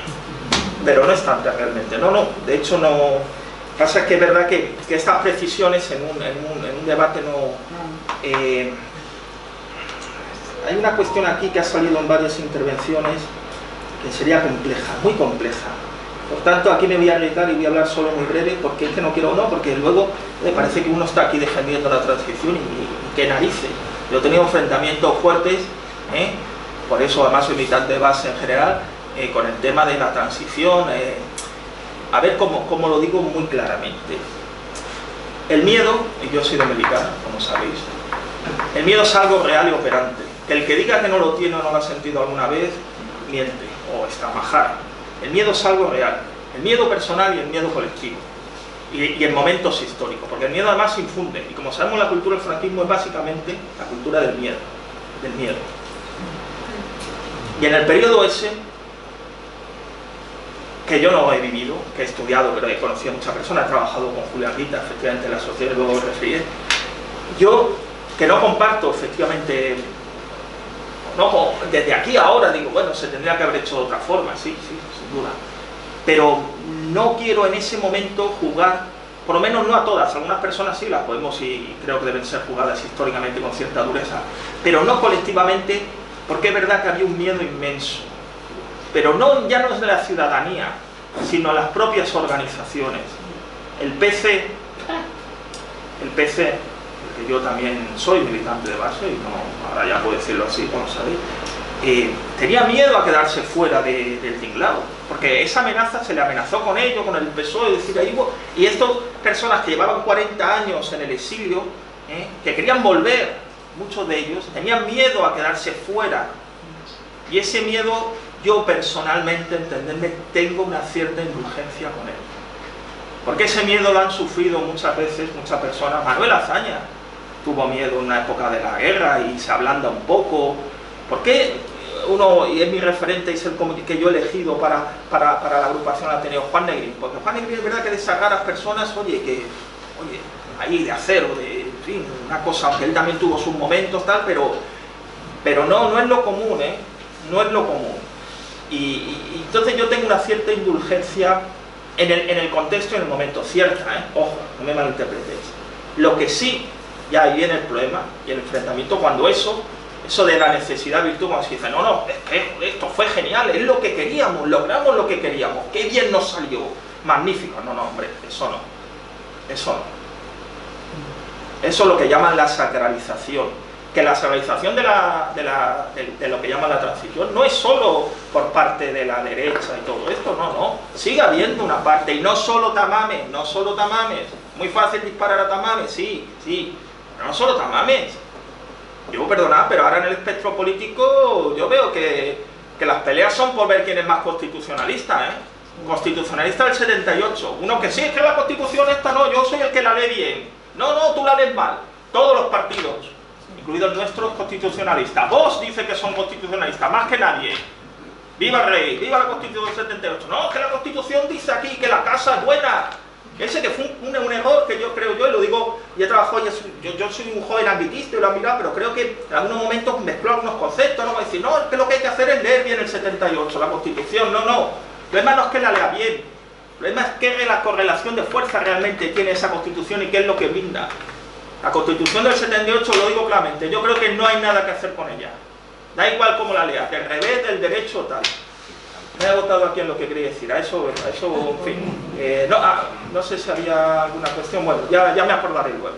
Pero que, es decir, yo soy indulgente con las debilidades, con algunas. Ahora bien, cuando ya te empecinas en determinadas cuestiones, entonces ya sí hay que preocuparse.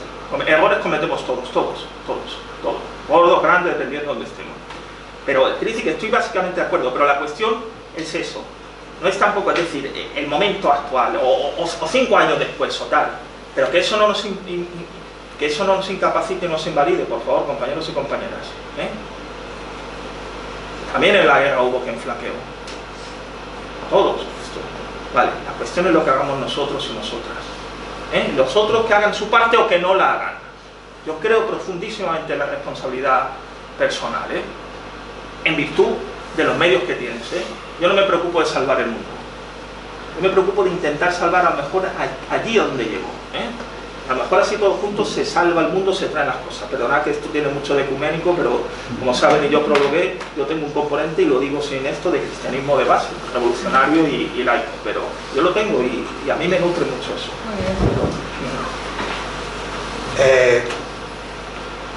Tenemos 5 minutos. Yo no,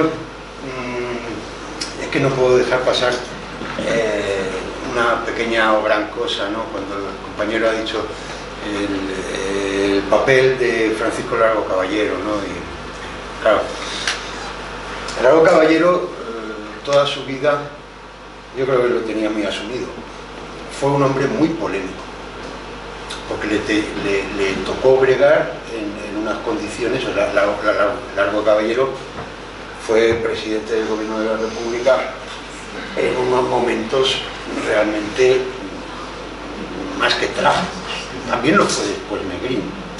Yo no creo en esas contraposiciones un poco maniqueas. Largo Caballero fue mejor que Negrín. Negrín fue mejor que Largo Caballero. Yo creo que sinceramente los dos intentaron dar lo mejor de sí mismos en aquellos momentos. Y con respecto al pasado, lo que comentaba, que es un tema muy recurrente, ¿no? En la biografía, en los debates políticos en España. Largo Caballero y la UGT pastelearon con Miguel Primo de Rivera. Pues vamos a ver, no es cierto. O sea, realmente Largo Caballero, bajo la dictadura y como dirigente, secretario general de la UGT, en tiempos de la dictadura de Primo de Rivera, lo que hicieron fue defender a los trabajadores. O sea, en el resquicio que tuvo que conceder el gobierno de Largo Caballero en su segundo periodo, sí, de Miguel Primo de Rivera, no sé si he dicho José Antonio. No, ha dicho Largo, el gobierno no, de Primo. El gobierno del dictador, vamos, los gobiernos patrocinados por el militar, el general Miguel La Unión Patriótica. Sí, eso tuvo dos fases. Y la segunda fase, después de una fuerte represión, los propios consejeros políticos del general le indicaron que tenía que establecer una reglamentación laboral para, en definitiva, tener una cierta paz social. La UGT entró en esa negociación, efectivamente, cosa que no hizo, por supuesto, la CNT. Pero hay que considerar que la UGT era el sindicato mayor junto con la CNT. No voy a discutir los afiliados, ¿vale? Pero la UGT jugó el papel de defensa de los trabajadores. Y por eso Largo Caballero negoció con la dictadura. Yo es lo que opino, a partir de los datos. Pero, claro, sé que el que Largo Caballero figurara allí, pues es un tema muy peleagudo. ¿Quieres decir unas palabras finales? Pues sí, bien. Para cerrar no, ha sido realmente importante, es decir, en el sentido, cuando antes cité las palabras de Azaña, cuando dijo esas palabras en el año 30, en ese momento estaban, o sea, con pocas expectativas, ¿eh? Ya sé que los tiempos son distintos, sí, eso lo sé.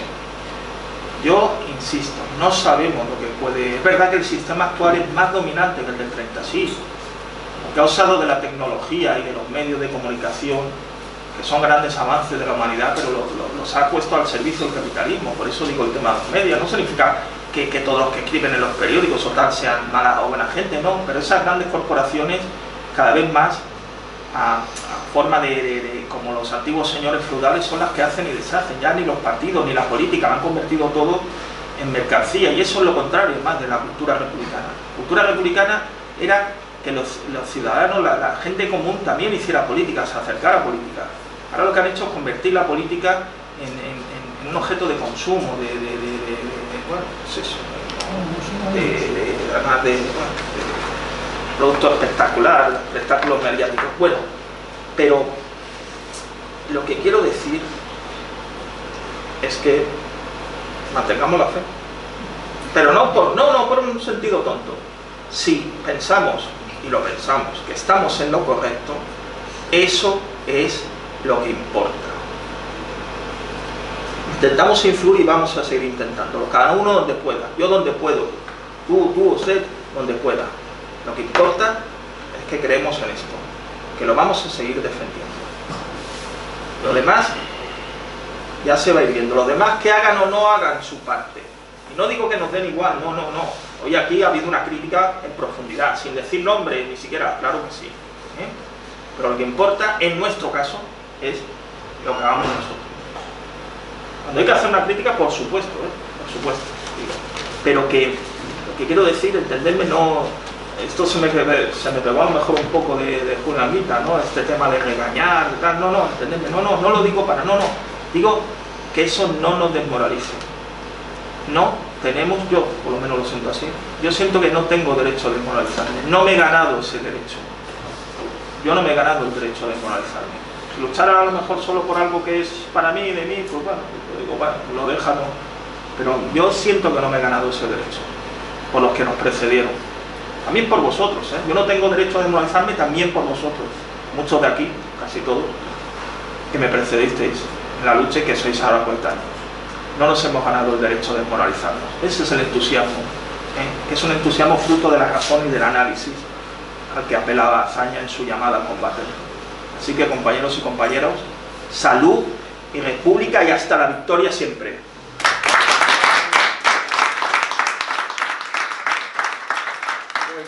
Vamos a terminar con el himno de riego que teníamos aquí preparado. El himno nacional, como decía nuestro amigo César. Ese es El himno nacional. El himno de riego también.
Thank you.